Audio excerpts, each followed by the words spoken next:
Oke, kita bisa mulai? Oke. Sudah ya?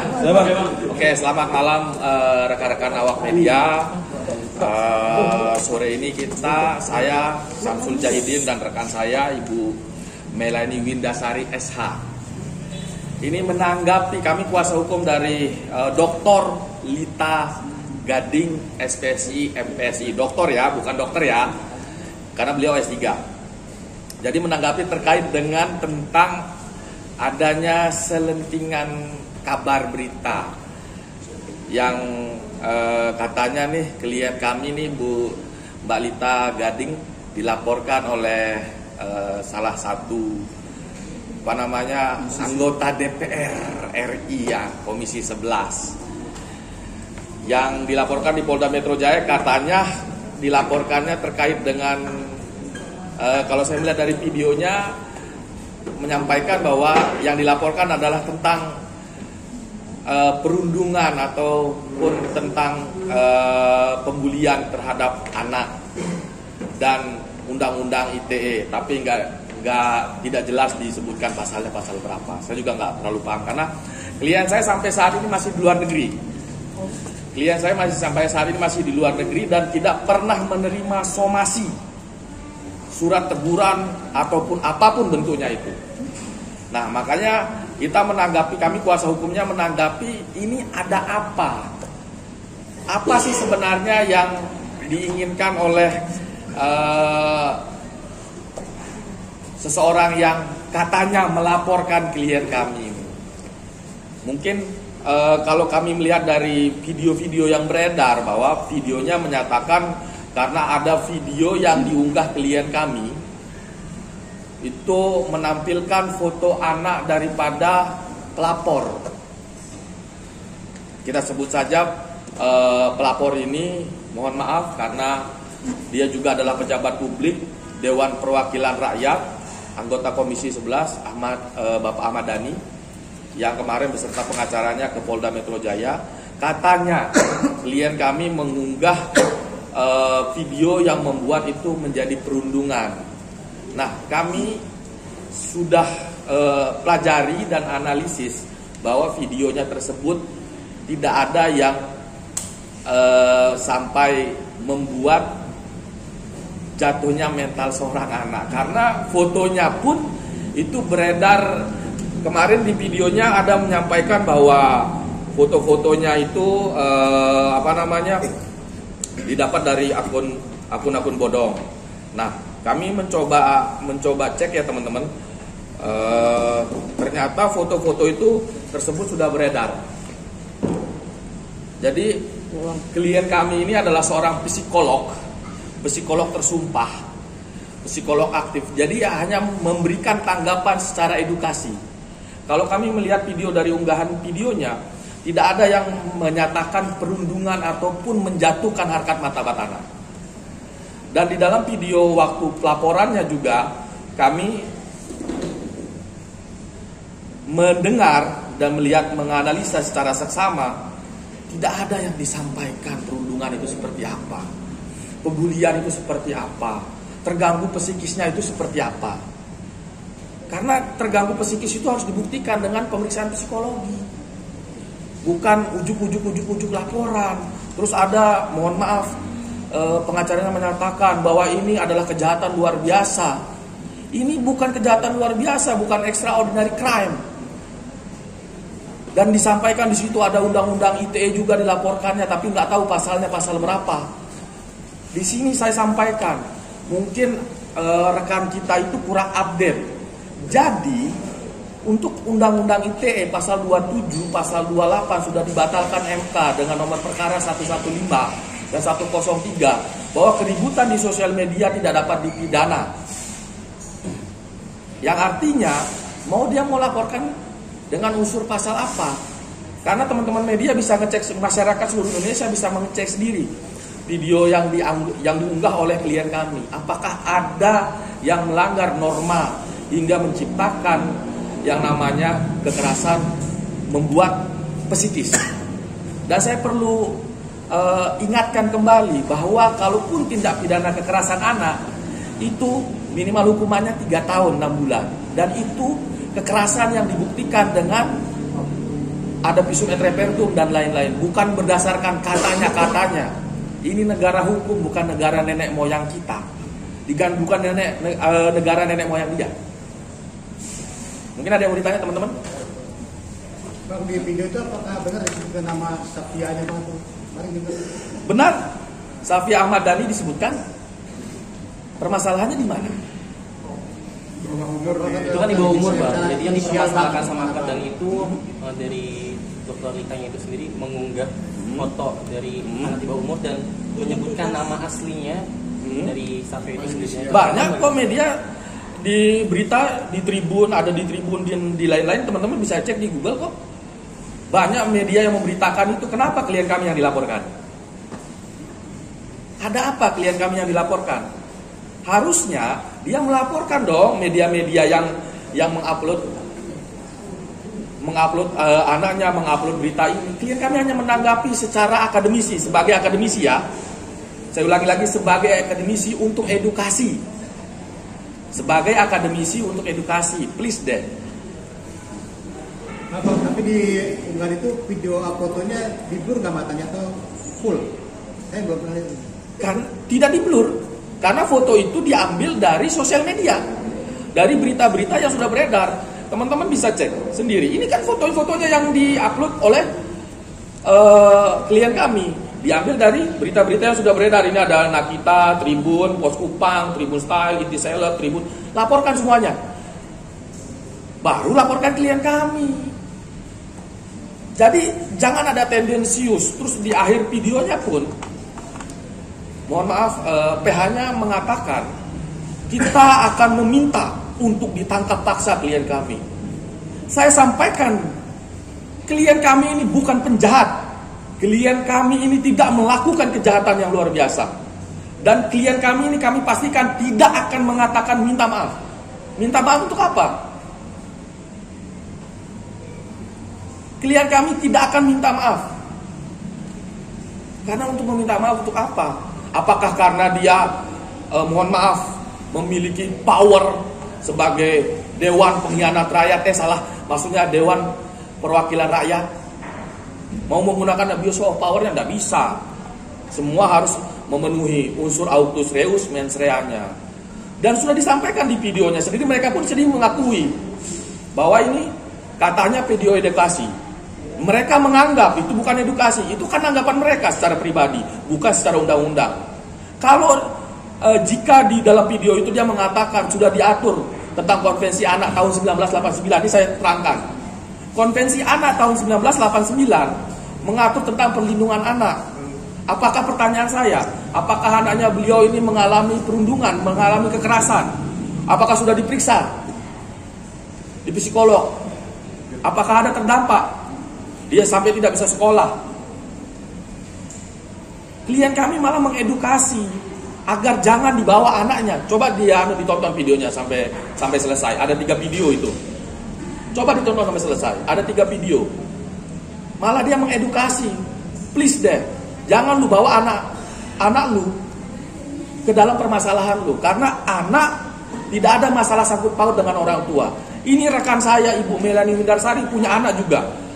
Anak perempuan, yang satu sudah 19 tahun, yang satu masih 15 tahun. Rekan saya ini kalau Mbak Mei, kalau ada yang mengupload seperti itu untuk mengingatkan pertanyaan saya, Mbak Mei akan marah apa tidak?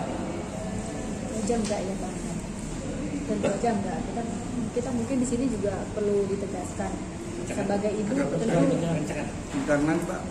sebagai ibu tentu kita nggak mau anak kita mengalami seperti perundungan. Tapi kalau di sini kalau kita lihat, kalau kita mau jujur, kapasitas ibu klien kami, Ibu Rita Gading, itu adalah sebagai profesional psikolog. Jadi pendapat beliau itu bersifat umum dan analisis psikologis berdasarkan informasi yang beredar di ruang publik yang sebenarnya memang ada, dan beliau menyatakan pendapatnya sesuai dengan kapasitas beliau sebagai psikolog. Itu aja sih. Jadi Mbak sendiri seorang ibu pengacara, Kalau melihat ada video itu, apakah itu masuk tindak pidana apa tidak, Mbak? Menurut pendapat Mbak ini sebagai seorang ibu nih, sebagai kuasa hukum juga. Kalau saya melihatnya tidak sebagai perbuatan tindak pidana ya. Justru di situ kita lihat ada yang disampaikan itu berupa pencerahan dari seorang psikolog yang mungkin mempunyai perhatian khusus terhadap masalah-masalah yang dihadapi anak, ya, terutama anak di bawah umur. Itu ya teman-teman. Jadi ini seorang ibu juga mengatakan itu ada yang salah dengan diri kita sebagai orang tua. Saya pun mempunyai seorang anak. Kita mungkin ada yang salah tabayun dong. Ada terus anggapan bahasa kita akan meminta penyidik untuk tangkap paksa. Tidak usah ditangkap paksa. Kalau kami ada panggilan, kami akan hadiri. Klien kami akan hadiri, walaupun di luar negeri. Klien kami saat ini sedang di luar negeri bukan untuk jalan-jalan, tapi sedang untuk membela negara ini karena ada kegiatan mewakili negara ini. Teman-teman bisa verifikasi betul ada atau tidaknya ke beliau langsung. Artinya tidak ada niatan jahat. Mereka sendiri mengatakan edukasi. Apakah terus ada pernyataan begini di dalam video yang di depan Polda Metro Jaya setelah pelaporan katanya, karena dia berpendidikan tinggi. Ya karena dia berpendidikan tinggi makanya ngasih pencerahan. Karena dia mengetahui makanya dia memberikan pencerahan. Karena dia seorang psikolog bersumpah, hati nuraninya memberikan pencerahan, memberikan masukan edukasi untuk agar anak-anak kita nanti bisa lebih baik. Jadi bukan hanya, mohon maaf, seperti yang disampaikan, bukan hanya anak Ahmad Dhani, apalagi KPAI. KPAI harusnya ngurusin anak-anak yang terlantar, bukan anaknya orang kaya, bukan anaknya anggota DPR. Sederhana sebenarnya. Kalau Anda tidak mau dipublish, jangan jadi public figure, jangan jadi anggota dewan. Apalagi sekarang sebagai anggota DPR RI, Komisi 11 ya, Komisi 11 dan ibunya dan istrinya, mbaknya, Komisi 6. Harusnya lebih soft, lebih tenang, lebih fokus untuk mengurusi rakyat, bukan urusan remeh-temeh seperti ini. Ya. Kalau kita lihat di beberapa kasus selain dari Balita Gading itu kan sering atau kerap kali memberikan komentar ya. Kalau misalnya ada di TikTok itu sering ada muncul di TikTok. Nah, dalam kasus ini kan menyedot perhatian ya, perhatian publik. Mengapa Balita Gading tidak mendatangi atau katakanlah beraudiensi lah sama Mulan Jamila atau dengan Ahmad Dhani untuk ya mungkin lebih wise-nya kalau ingin berkomentar Safia itu yang dibully banyak. Nah, mengapa Balita Gading ini lebih alasannya apa? Lebih menyoroti si Safia ini? Apakah karena memang exposure-nya itu lebih besar jika mengomentari kasus anak dari selebriti? Enggak. Oke. Tadi saya revisi ya, pertanyaannya bukan nggak ada yang dibully. Nggak ada yang dibully. Di dalam videonya nggak ada yang bullying ya. Saya revisi pertanyaannya, bullying aja. Saya garis bawah, tidak ada yang dibully. Jadi kenapa ditanggapi oleh klien kami? Karena klien kami itu ada video sebelumnya yang viral. Dia sudah viral duluan dengan beberapa media yang teman-teman bisa cek sendiri juga di sosial media maupun di berita web maupun di lain-lain. Yang ditanggapi oleh klien kami adalah karena adanya disebut anaknya. Bukan klien kami yang menyebutkan. Jadi klien kami menanggapi berita itu jangan sampai tereksploitasi. Mengingatkan kembali, mengedukasi kembali, tidak dieksploitasi. Makanya coba didengarkan videonya secara seksama hingga selesai. Jadi bukan karena apalagi pansos. Klien kami lebih dahulu terkenal. Sudah terkenal duluan. Makanya beliau sering ngajar di PT IKA. Beliau sering ngajar di BNN. Bisa dicek kok ada track recordnya. Nah, mengapa tidak mendatangi ke orang tua yang bersangkutan langsung gitu? Kenapa harus didatangi? Karena tidak ada kewenangan untuk mendatangi. Kan itu mengomentari laman publik. Yang dikomentari adalah permasalahan publik. Informasi yang ada di ranah publik. Bukan informasi yang ada di ranah private. Terkecuali kalau informasi itu belum mencuat ke publik. Dan klien kami mengunduh itu apa tuh diduga itu ada unsur tindak pidana yang akan dilakukan jika kalau itu bukan informasi publik. Ini kan informasi publik, teman-teman bisa cek sendiri. Kita kan cek sama-sama nih, ya kita cek sama-sama. Karena ada beritanya kan. Teman-teman masyarakat Indonesia bisa ngecek sendiri di Google. Karena ada beritanya. Jadi di mana pembuliannya? Harusnya kemarin kan juga disampaikan, dipertegas di dalam videonya juga, mohon maaf, beliau melaporkan netizen, laporkan media-medianya. Beliau mengatakan media-media yang menaikkan beritanya, tanda kutip, adalah bodong. Nah pertanyaan saya, teman-teman media yang meliput saya sekarang bodong apa tidak? Ya. Ada medianya. Ada medianya. Jadi tidak boleh juga dia mengatakan seperti itu, menganggap semua orang bodong, menganggap media-media ini bodong, kan salah, nggak boleh. Kan seperti itu. Teman-teman, ada lagi mungkin teman-teman? Nah, berarti penegas, kalau nggak salah dia kemarin bilang tidak ada itikat baik dari Tagari, itu udah pernah disomasi atau pernah diperingatan, gimana maksudnya? Hingga saat ini klien kami di luar negeri tidak pernah menerima somasi apapun, Atau surat teguran atau surat teguran ataupun lisan berbentuk video.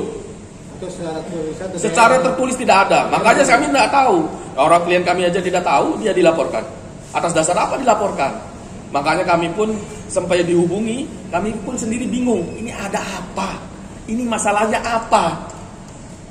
Kami mendengar videonya seolah-olah klien kami ini adalah penjahat negara. Ini kejahatan luar biasa. Ini bukan extraordinary crime. Yang namanya kejahatan luar biasa adalah extraordinary crime. Jangan karenanya beliau anak anggota dewan, anak public figure diistimewakan. Hukum itu harus tegak lurus. Hukum itu sudah ada yang mengatur. KUHP sudah mengatur, KUHP sudah mengatur, undang-undang yang lain sudah mengatur hal tersebut. Apalagi berbicara undang-undang ITE, mungkin seperti tadi yang saya sampaikan, abang kami itu, rekan kami itu mungkin lupa kalau ada putusan MK yang diputus bulan April di Mahkamah Konstitusi bahwa keributan di sosial media tidak dapat dipidana. Keributan itu harus di ruang nyata, bukan di ruang sosial media. Bukan kami yang bicara, tapi putusan Mahkamah Konstitusi. Ada itu kami. Ada. Nomor perkaranya 105, terus nomor perkara keduanya 115. Itu pemohonnya Jovi Andrea Bahtiar. Karena saya sering beracara di MK juga. Sekarang saya lagi banyak uji undang-undang di MK. Teman-teman bisa ngecek juga. Kebetulan kita uji undang-undang IKN juga dan beberapa undang-undang kepolisian. Oh, berarti salah alamat atau bagaimana? Ya makanya kami preskon, kami tanggapi.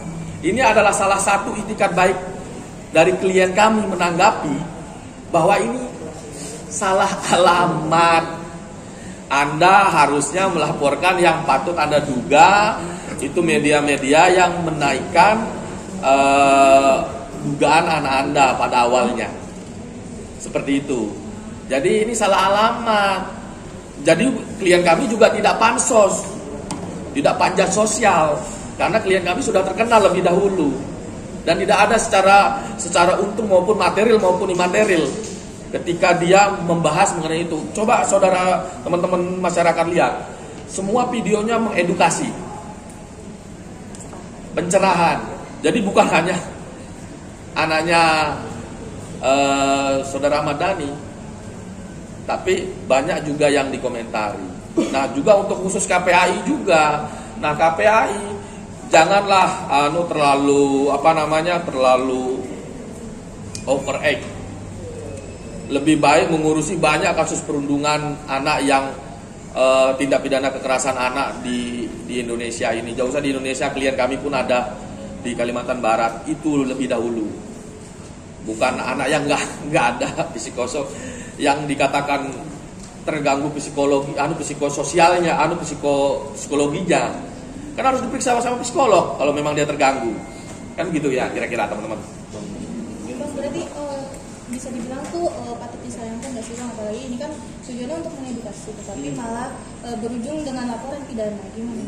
Sangat disayangkan karena ini pertama, ini akademisi, jadi kebebasan akademik sudah dirampas. Apalagi terlebih lagi beliau ini adalah anggota Dewan Perwakilan Rakyat, anggota DPR RI, harusnya lebih fokus untuk mengurusi rakyat, mengurusi bagaimana penyerapan aspirasi masyarakat.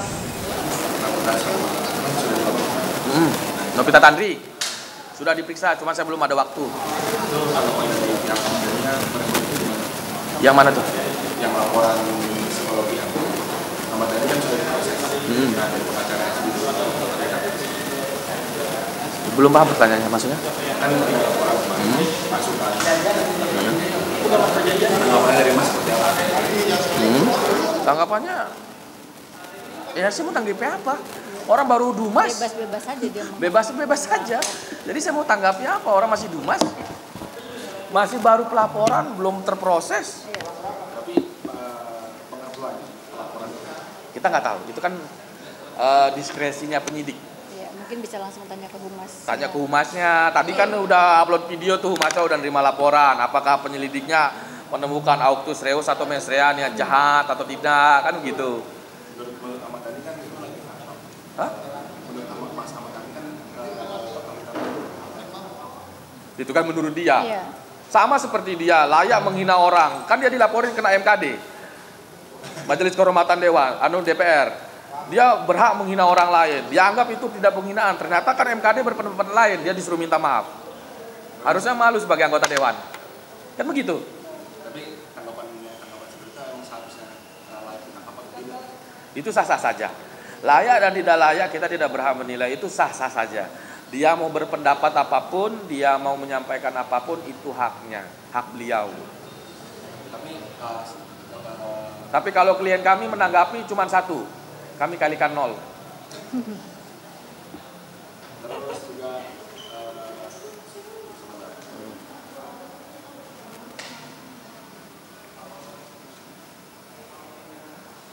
ini kan terkait psikologi anak Ahmad tadi. Itu katanya juga kemarin datang juga dari katanya itu ada pemberi penjelasan juga kemarin.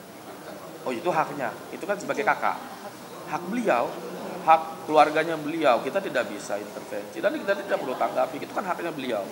Kakaknya datang mungkin karena ada komunikasi, oh ini adiknya diginiin, itu sah-sah aja.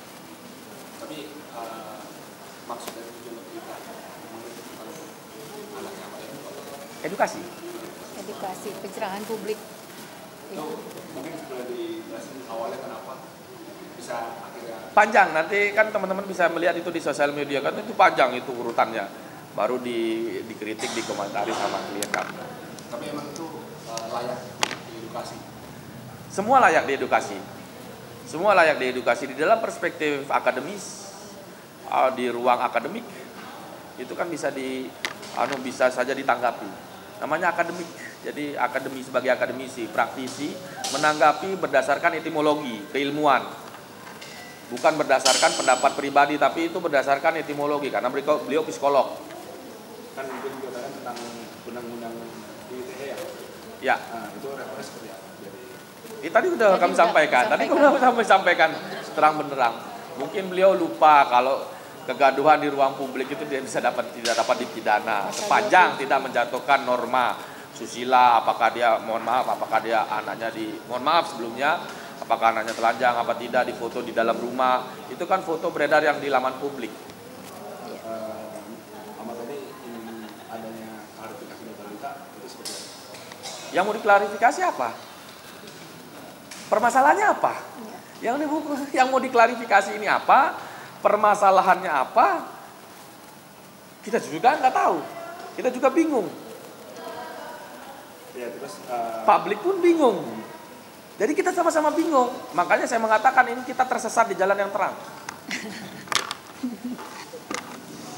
tapi ada etikat untuk mengugat kembali sampai. Tadi sudah kami sampaikan. Klien kami tidak akan melaporkan hal tersebut untuk apa? Untuk apa? Permasalahannya untuk apa? Karena itu tujuannya adalah edukasi, bukan tujuannya untuk kepentingan pribadi.